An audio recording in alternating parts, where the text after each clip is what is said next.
Well, Ben, you were looking for Ealing to put some pride back in the jersey. Did they do that? Yeah, certainly in the first half. I thought we fought for everything. We made it more of a contest today, but that Saracens machine got going again in the second half, and it's very hard to stop. Yeah.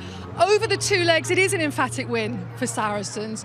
Ben, do you think the gulf has just got too big between the Premiership and the Championship overall? Oh, I think the gulf is absolutely massive, but I think people have to understand why that gulf is and where the funding's allocated. So our budget would probably be less than a third of what the salary cap is, and I'm not saying that's anybody's fault, but when you talk about the fairness of promotion relegation, that's what needs to be addressed to make it even. I think if you had two leagues where everybody had equal funding, you would see a lot more movement, but that's not the way it is. Yeah, in France there are a very healthy pro league below the top 14. How much do you want to see that in this country? Oh, I would love to see it, but it's what's best for the national team. And I think if you look at some of these young Sarries lads, they've got a lot more rugby this year that will leave them in really good stead next year. And you can't tell me that in this country we haven't got enough to have 20 professional sides where there's lots of young players playing week in, week out. Yeah, but the Premiership has left the door open, hasn't it, for no relegation for potentially up to 3 seasons. Are you alarmed by that move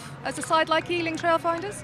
Look, all we can keep doing is keep putting our best foot forward. We want to get up to that level. We want to be able to compete.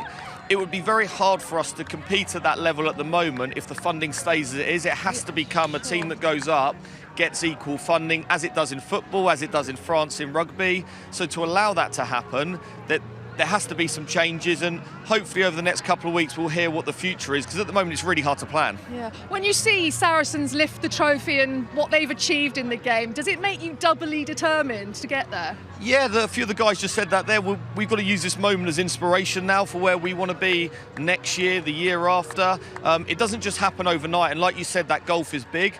But I do feel that the gulf we're looking at today is not the gulf between maybe the Championship and the Premiership. We're looking at the gulf maybe between the Championship and the top end of the Premiership, because that's where Saracens are. Yeah. Well, you've done yourselves proud. Well done. Thank you. Thank you very much. Cheers. Well done, Ben. Thank you.